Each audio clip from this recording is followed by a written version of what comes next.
everyone, my name is Jamie and I decided to create this video because I do spend a lot of time thinking about budgeting and saving my money.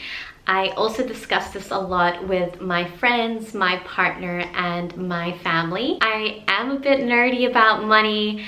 I personally consume a lot of content here on YouTube about budgeting, saving, and investing. So I am really keen to share a little bit about how I manage my money and also what I've learned ever since graduating from uni and becoming financially independent. I really hope this will be helpful, and please feel free to drop any questions down below. I've split this video into different parts because I have a feeling it might be a long one.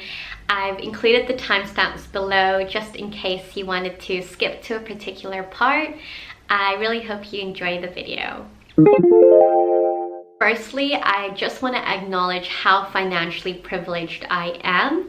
I moved out of home when I was 20 years old to a new city, being Melbourne, for my postgrad studies. And I only became fully financially independent from my parents when I was 23 years old. So when I graduated from uni and started working full-time, I am currently 25 years old, for those of you who don't know, and I've been working full-time for just over 2.5 years now.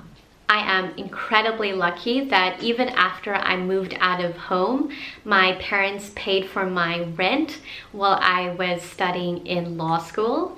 And with all my other expenses, I had savings from undergrad, I was working part-time, and for a portion of my studies, I was receiving payments from my government because I was in postgrad and was over a certain age. So with my parents covering my rent in law school, that was a huge burden off my shoulders because I didn't have to worry about having a roof over my head.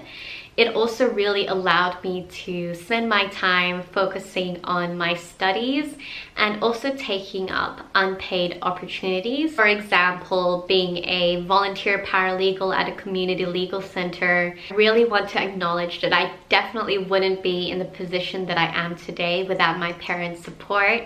Hi mom and dad, if you're watching. Mom, I know you always watch my videos, I think.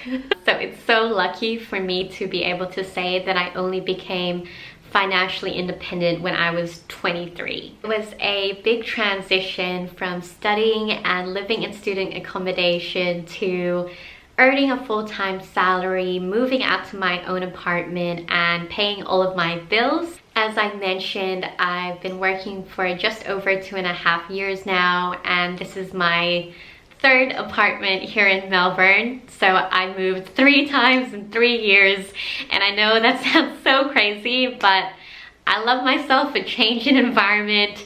And it was a really good experience living in different areas, getting to know my city, and living with different housemates, and now living with my partner. I think I've grown a lot in the past few years. I figured out what works in terms of managing my money, and I really prioritized improving my financial literacy. So financial literacy has been defined as the ability to make informed judgments and to take effective decisions regarding the use and management of money. I think financial literacy is so important because personally for me, it has made me feel a lot more independent, mature, and secure. Enough of my rambling, and we'll move on to the second part, which is what happens to my money when I get paid. Just really quickly, none of this is financial or legal advice, just say. So when that payment hits my bank account every fortnight, I have automatic transfers set up. So a portion goes to my rent and bills fund, my holiday fund, my everyday account, and my wedding fund. I also budget on a fortnightly basis because that is how I'm paid. So starting with my rent and bills fund, I put aside some money for my rent. Even though I pay my rent monthly, I set aside half of what I need for my rent, and also some money for my bills. So that includes electricity, hot water, my phone bill, my internet bill. I also pay for health insurance and car insurance. I do transfer a bit of a buffer because when I was living in my first apartment with my first winter, I got hit by a really terribly high bill for my electricity, and it kind of scarred me for life. So I just like to have that little buffer as a peace of mind. I really put more than what is necessary. My suggestion here is to become really familiar with your utilities payments so you kind of know how much you need to set aside.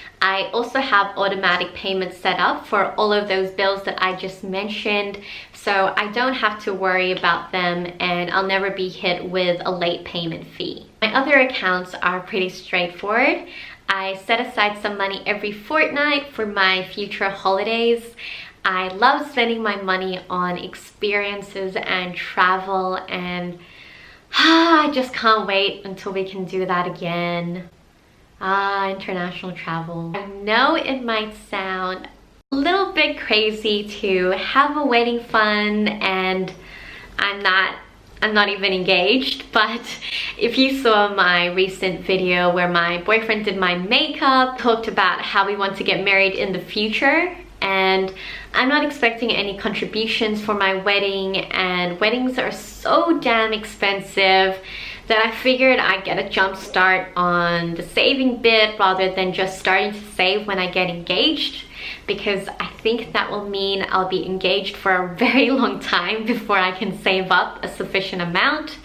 And it's definitely not like I want a big wedding or anything. I'm just being a bit realistic and I'm taking the practical route for me. For some of my other payments, I'm really lucky because they were made through my work. That money never touched my bank account, which is actually what I prefer. But that included my public transport yearly plan. That was discounted through my employer, and clearly that's suspended for now. Also my gym membership, as I used to go to my work gym, obviously that plan is also suspended, and payments were made by my work for my debt repayments for my law degree. So with my everyday bank account, there are recurring expenses for subscriptions like Stan, which I split with 2 other friends. Hi Helen, hi Ishita.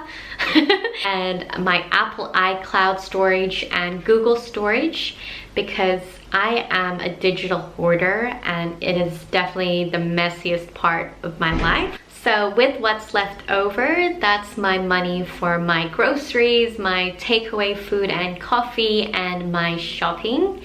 And I think this is the part where I rely on my self-control, because I had to develop that mindset that once I put my money away to those different funds and for my savings, I would not touch them. I know some people have a separate splurge account, and this is something that's talked about in the book The Barefoot Investor.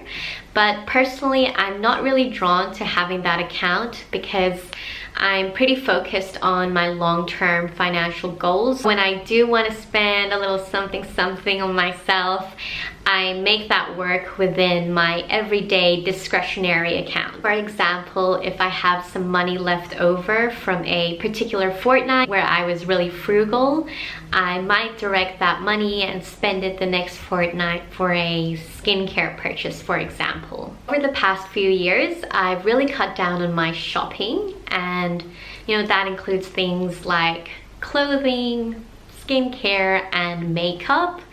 And I've really focused on not shopping so impulsively. This was a bit of a problem for me even 5 years ago.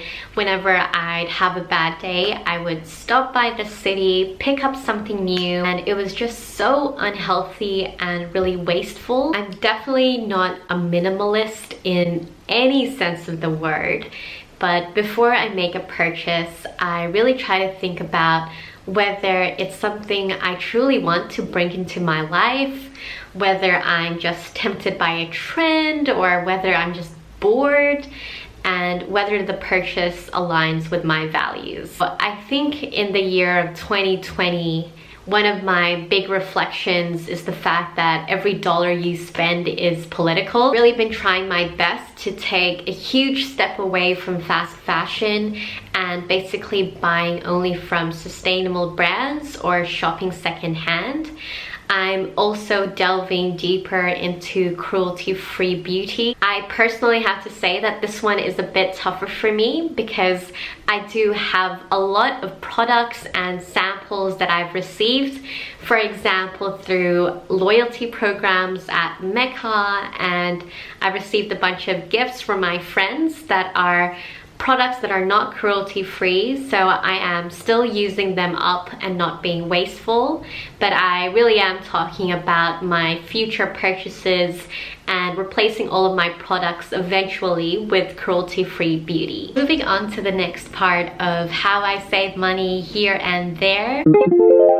Big thing that's helped me curb that impulse shopping tendency I was just talking about is a simple Chrome add-in extension. It's called Shop Tagger, and I'm sure there's plenty of extensions just like this one, but basically Shop Tagger allows you to create a wish list of items you've had an eye on, and it alerts you when they're on sale. This little extension has helped me so much because I find that 2 weeks or 4 weeks after I've added an item into my wish list, I'm not really feeling it anymore, and I'm kind of like, do I need, you know, another mauve lipstick when I have 10 in my drawer? Probably not. If I eventually do spend on an item that's been on my wish list for a couple of months and is finally on sale, I don't feel guilty about it all because it's definitely something that I do want to bring into my life. There are other great extensions out there like Honey, which basically searches through all of the discount codes and automatically applies any codes it finds in the little checkout page, so you don't have to do any manual searches. As I mentioned, Shop Tagger alerts you when items that you want are on sale, and this really helps me because I rarely ever purchase full-priced items, and that applies even when I'm grocery shopping. It's a bit different with essential food items like fruits and veggies or meat, which don't really go on sale, but I'm talking about other things like coffee, yogurt, toiletries, etc. I buy those things when they're on sale. I personally don't spend a lot of money on beauty treatments. For example, I don't get lash extensions, I don't really get my nails done, I've never gotten my brows done. I get my hair done pretty infrequently. So the last time I got my hair colored was in January of 2019, so over 1.5 years ago, and I specifically got the balayage style, so I don't have to worry about the regrowth, and I find it a lot easier to maintain. I like to keep these treatments as something special for myself. So for example, I like to get my nails done when I'm about to go on holiday, or if it's my birthday, that's when I like to, you know, splurge a little on those luxuries. Another huge way that I save money is by shopping secondhand. I primarily do this because it's far more sustainable, but it's also a lot cheaper. So for example, I bought a lot of furniture for this current apartment secondhand, like my dining table set, my TV stand, and I even got this tripod that my camera is on secondhand. I also buy a bunch of my clothes secondhand, either through, you know, Upshop and through Facebook Marketplace, which has definitely become my best friend. Now moving on to my biggest tips on saving money. My first big tip is to do a really deep dive into your money and your financial position. So figuring out your short-term and long-term financial goals, figuring out how much in your bank account that you need to feel a little bit more secure. So personally for me, my very first financial goal was saving up my 6-month emergency fund. So achieving that goal played a huge part in improving my security and peace of mind. So for instance, for whatever reason, if I lost my job, I could sustain my lifestyle for 6 months with no income, and hopefully that would be enough time for me to pick myself up and find something else. I would also say for this tip is to not feel pressured to have the same financial goals as everybody else. My second tip would be to do an audit of your spending habits. So live your life as normal and maybe give yourself a 2-week period and go back and track every dollar you spent in that fortnight. It really helps you become familiar with what you're actually spending on and allows you to confront what you want to change. That audit will set you up very well to create a budget. So you can see how much money you're bringing in, how much money you're spending, and obviously you should always be living within your means, but you can figure out how much money you want to save and how much money you want to redirect to other funds or other fun goals. Another tip is to set up automatic transfers for your bills and for your financial goals. It's great to have these things automated and convenient so you don't really have to think about them. Another tip is to set up boundaries. So it's really great to have a budget and everything, but if you're not gonna stick to it, it doesn't do you much good. You might need to have some very honest conversations with your family and friends when things are outside of your budget. And I promise you that your real friends will understand, and those who don't need to check their privilege. Another tip is to not just set it and forget it. You should always routinely assess whether you still need those recurring payments. For example, I was going through a phase when I was listening to a bunch of podcasts rather than audiobooks, so I suspended my Audible subscription for 3 months. I also ended my subscription plan with Headspace because I found an amazing free meditation app called Insight Timer, which has served me really well. My final tip is having regular no-spend days. I usually try to do this 2 or 3 times a week. So that means skipping out on my takeaway morning coffee and eating food at home. You'll be surprised how much this can help you save in a month. So I really wanted to recommend some of my favorite YouTube channels here that talk about money. So they include The Financial Diet, One Big Happy Life, Asia Dang, CNBC Make It, and Investing with Rose. Thank you so much for watching all the way till the very end. I know this was a long one, so I really appreciate it. Please let me know if you'd like to see more of this kind of content. I honestly could talk about managing money for hours and I really enjoy it. I hope you have a really great week and I will see you next Sunday. Bye! Figuring out your I can't say short term. Okay, for your bills and for your I can't say this.